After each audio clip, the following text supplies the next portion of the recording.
ini dari kelompok 6 akan mewawancarai mengenai perilaku bullying di lingkungan kampus dan bagaimana tanggapan teman-teman mengenai perilaku tersebut. Simak video kami ya.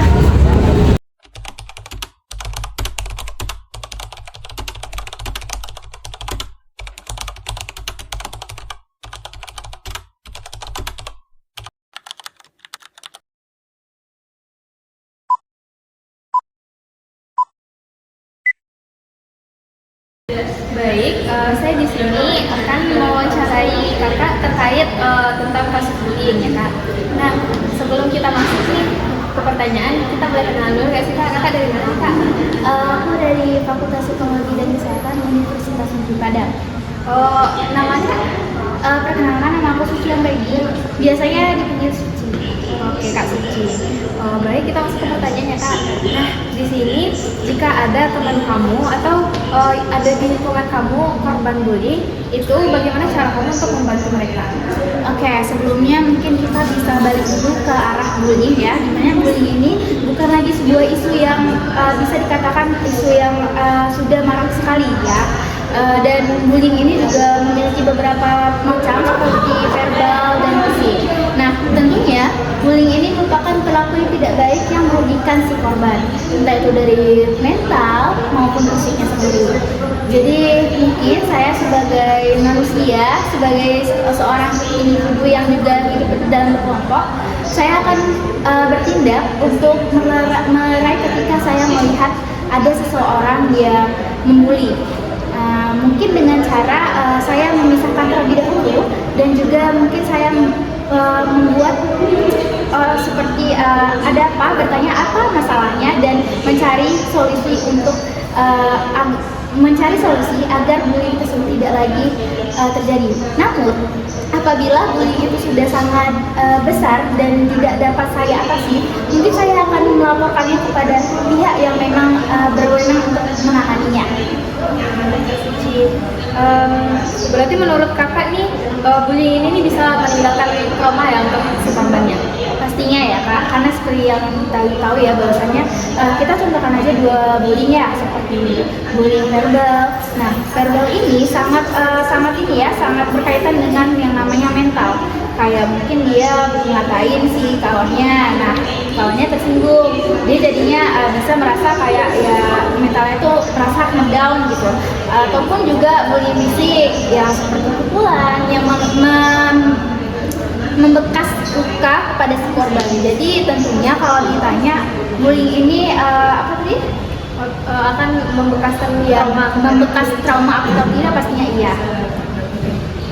Baik, sekian dari wawancara kita. Terima kasih atas waktunya. Assalamualaikum warahmatullahi wabarakatuh. Waalaikumsalam warahmatullahi wabarakatuh. Perkenalkan, saya Claudia Marisanta. Saya ingin mewawancarai kakak terkait dengan bullying yang terjadi di kampus antar mahasiswa. Sebelumnya boleh perkenalkan diri kakak terlebih dahulu. Perkenalkan, nama aku Alika Fitri. Oke, baik kak. Pertanyaan pertama, menurut kakak apa yang biasa menjadi pemicu terjadinya bullying antar sesama mahasiswa? Menurut aku, bullying itu terjadi karena penyalahgunaan kata senioritas gitu. Terus juga karena kurangnya toleransi terhadap perbedaan belakang dari mahasiswa. Oke, lanjut ke pertanyaan kedua. Menurut kakak, apakah bullying ini bisa meninggalkan trauma bagi korban? Bisa ya menurut aku. Itu karena korban tuh bisa menjadi trauma yang mendalam lah pokoknya bagi seorang korban. Terus korban juga bisa kesehatan mentalnya tuh tidak baik gitu. Baiklah, terima kasih atas waktunya. Halo kakak. Iya kak. Boleh saya minta waktunya sebentar nggak kak? Boleh kak. Kalau boleh tahu saya berbicara dengan kak siapa ya? Saya Riza Ramadhani, Dari prodi apa kak? pendidikan geografi kak. Perkenalkan ya kak, nama saya Siti Ramadhani. Di sini saya mau mewawancari kakak tentang untuk memenuhi proyek NKU pendidikan kewarganegaraan saya kak. Langsung aja ke pertanyaannya ya kak. Iya boleh kak. Ya soalnya saya juga mau pergi kak. apakah kakak pernah melihat atau mengalami tindakan bullying yang dianggap sebagai candaan di lingkungan kampus, Kak? Saya sendiri ya? Sejauh ini nggak pernah sih, Kak.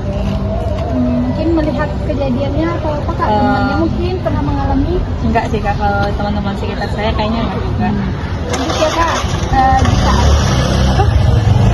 Menurut kakak, apa yang biasanya menjadi pemicu terjadinya bullying di antara sesama mahasiswa?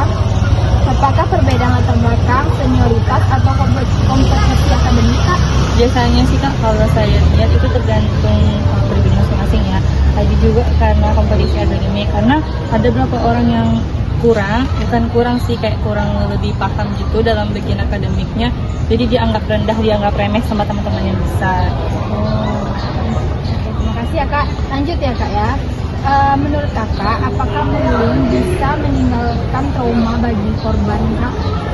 Menurut saya, Kak, justru bisa, Kak, karena itu kan yang bermain psikologi ya, Kak, yang kena mentalnya. Jadi itu bisa menimbulkan trauma kalau seandainya itu emang parah banget, atau terutama kalau seandainya itu tuh termasuk mempermalukan orang lain. Lanjut ke pertanyaan terakhir ya, Kak ya. Iya, Kak. Jika ada teman kakak yang menjadi korban bullying, bagaimana cara kakak untuk membantu dia?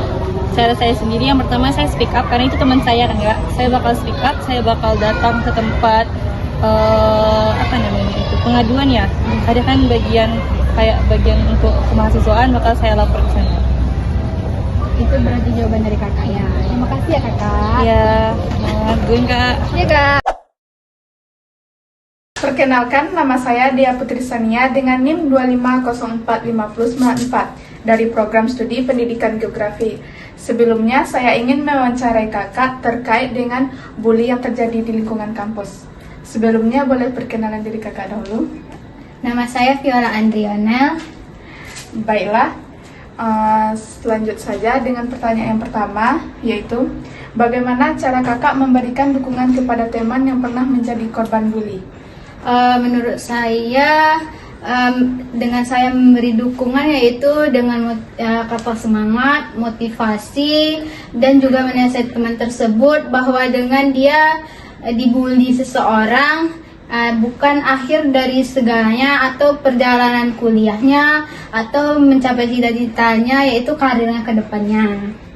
Baiklah, selanjutnya pertanyaan kedua yaitu apakah menurut kakak bully hanya berdampak sementara atau bisa menimbulkan luka batin yang berkepanjangan?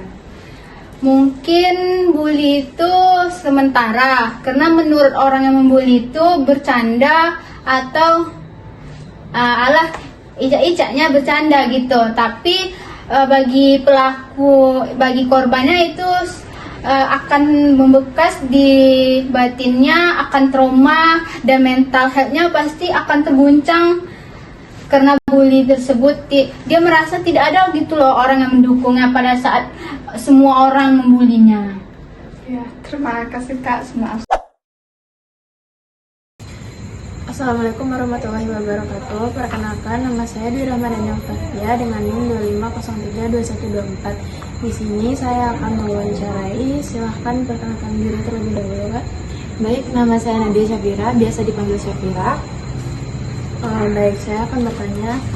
Nah, menurut kakak, apa perbedaan antara jokes biasa dengan hal yang sudah termasuk kategori bullying?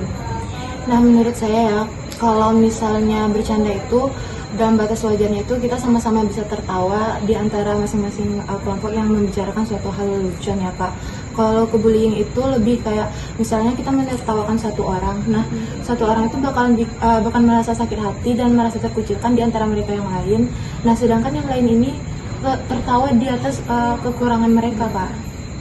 Nah, misalnya nih kakak lagi di kampus kan, terus kakak ngeliat temen kakak yang terus dibully dan terus menerus dikucilkan, tanggapan kakak apa nih? Nah, kalau menurut saya pribadi, biasanya orang dikucilkan itu bakalan trust isu sih, Kak. Kalau misalkan kita dekatin, mereka bakalan tetap menutup diri.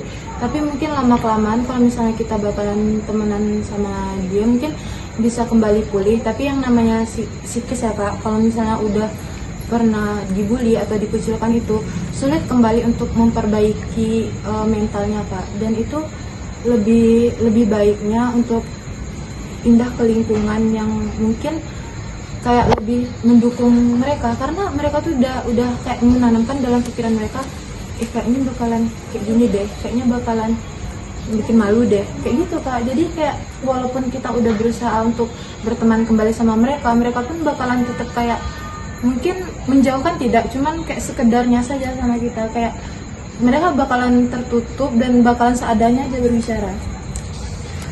Mungkin itu sih menurut saya Kak. Saya bakalan untuk berteman sama mereka, tidak membeda-bedakan. Tapi ya kalau misalnya untuk mereka ke kita pun feedbacknya cuma sekedar gitu aja Kak, karena stres isu itu mereka. Baiklah, mungkin sekian wawancara yang dapat kami lakukan. Terima kasih.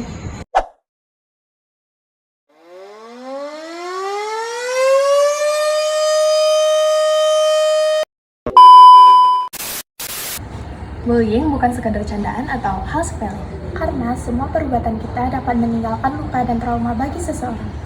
Dari beberapa pendapat yang kami dengarkan, kita dapat belajar bahwa pentingnya untuk memahami, menghargai, dan menciptakan lingkungan yang aman bagi kita semua. Terima kasih telah menyaksikan video kami. Semoga video ini bermanfaat untuk kita semua.